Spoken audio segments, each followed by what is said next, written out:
Hackers and hackerettes, welcome to another Hack the Box machine. Today's machine is Crocodile. So I did go ahead and start solving this on video, but then I discovered I am missing so many things on my WSL integration that I had to just stop recording and get my stuff already set up. So I answered most of these on camera, but then I ended up just scrapping the video. And we'll be going together. We'll be going through the entire lab again. I did not submit the root flag at the end, so we actually have something to do together. So without further ado, I already connected to the OpenVPN connection. So I am connected now to Hack the Box. I don't need this for now. And I already started the machine, so we do have the IP address of the machine. So let's actually get started.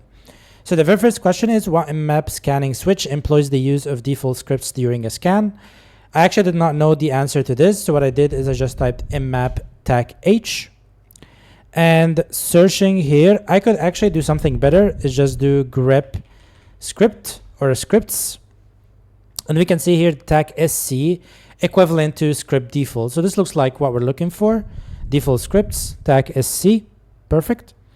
What service version is found to be running on port 21? Now, what we need to do is then grab the IP of the machine, nmap TAC-SV, and then SC in order, well, we already have a hint that we should use SC, and then we're going to use SV in order to get the version of the service that is running.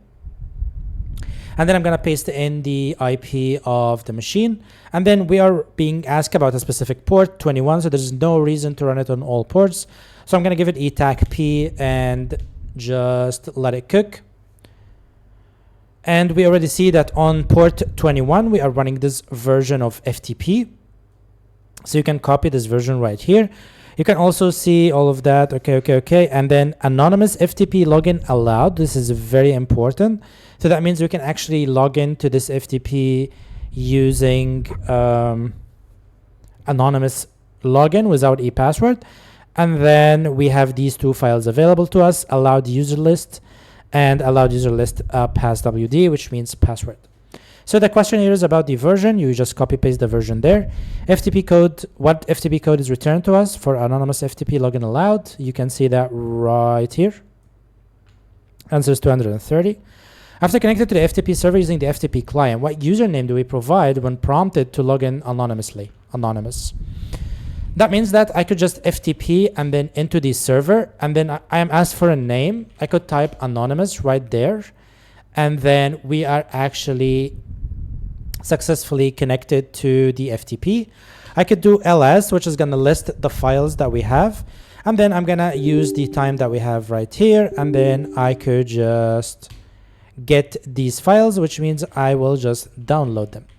So allowed user list passwd. Get here means that just download these files via FTP and place them in the folder that I am in right now. And you can see that we are now having these two files right here. You can see we have an admin and we have what seemingly is an admin password. Super cool. We are being asked here about what, or after connecting to the FTP server anonymously, what command can we use to download the files we find on the FTP server? It's a get, we just used that. What is one of the higher privileged sounding usernames in the allowed user list that we download from FTP server? Obviously it's admin. This is the one that looks the most authoritative. What version of Apache HTTP server is running on the target host? Excuse me. We can easily identify this by typing nmap sv, pasting in the IP of the machine, and then giving a TAC-P of 80 because we know HTTP runs on port 80. So again, we're just saving time by not running Nmap on all the ports. We're just giving it specific ports to run on. And then we can see that we have an HTTP machine, an HTTP service running on the machine with this version. And then we can just copy the version right here and paste it in. Then we're asked what switch can we use with Gobuster to specify we are looking for specific file types. In order to answer this, we can type Gobuster and then dir because we're in the directory, and then we can type help. Or sorry, we can type TAC-H instead of help. So here, if we take a look around, you can see that if we specify the TAC-X, as the reply, then we get it as extensions string, or the TACX capital X, then we get extensions file. So here the answer is TACX, which allows us to search for specific file extension. Can easily do a grep here and just do extension, and then we will get much more focused results right here. Okay, so now we have the answer. Now, which PHP file we can identify with directly brute force that would provide the opportunity to authenticate to the web service? Now, to do this, we actually need to run Gobuster. So what we're going to do is we're going to run Gobuster dir right here. Now, while I was recording, I realized I did not actually have a word list in order to do this with. So I went ahead and I actually installed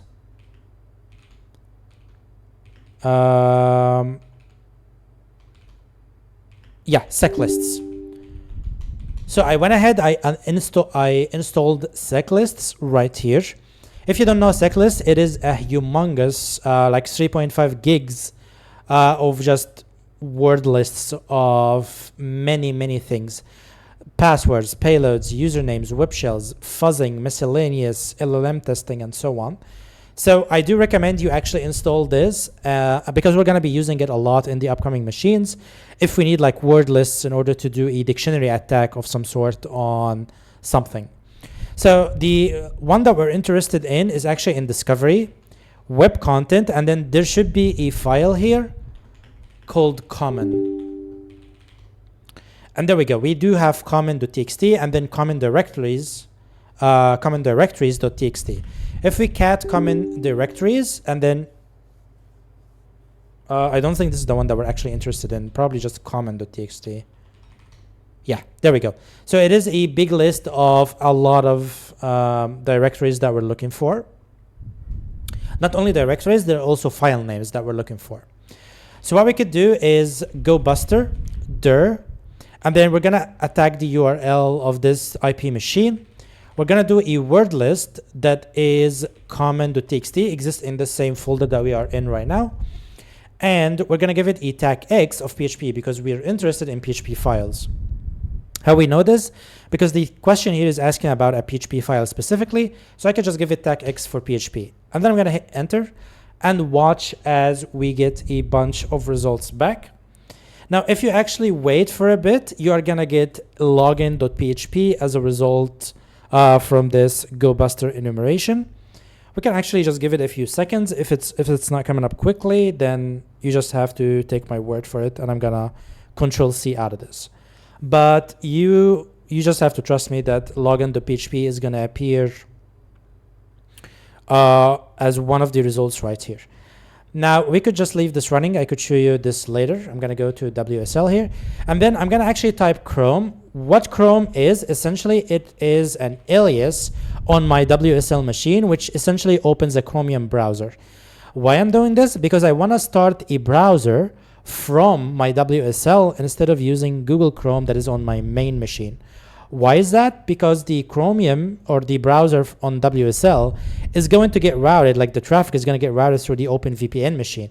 So I will actually have access to the machine IP right here. Unlike using it on my big, my main hosting machine, like my Windows, I will not have access to this because I'm not connecting to OpenVPN through that. Let's go back to this, and you can see here login.php is what we're looking for. So I'm just going to Control-C out of that. Now I'm just going to write Chrome over here, which is going to open a browser to me, like a Chromium tab. I'm going to paste it in the machine, and voila, you can see that we do have a big website, but we identified the login.php file, which we can just go to /login.php. Username and password, I think this feels familiar. We already obtained usernames and passwords on the lab that we were doing. So if we go to cyber and then labs and then HTTP and then crocodile, and then we can just cat allowed passwords or allowed user list passwords. If you remember, the username was admin and the password is this guy right here. Make sure you do not copy a space. remember me for quicker access, sign in, and voila, we are in. And because we got in, you can see your flag right here. This looks like a seemingly cool dashboard, but not found. Okay, so it's just for looks. That's funny. But hey, we got the flag, and it's a full dashboard that looks cool. Probably just a stock dashboard. But we did get into it. So we can just close this Chromium tab. We don't need that anymore. I could come back to the bottom, submit the root flag, submit, and let's celebrate together. We actually got the machine. So let me know in the comments below if you liked this video, if you want to see something different, if you have any constructive criticism. I do have an infant baby child YouTube channel that I am looking to grow, and I'm looking to give back to the community. So let me know if you want to see anything different, if you want me to change anything in the format of these videos. I do a lot of write-ups. Every lab that I do, I just add a write-up for, and these write-ups all live on a GitHub repository that I'm gonna put the link to in the description if you wanna like go through reading these write-ups with the solution to these questions. Let me know in the comments below. Give me a like, give me a subscribe. Let me know in the comments if you want to see anything different, and thank you for watching. I will see you in another machine. See you.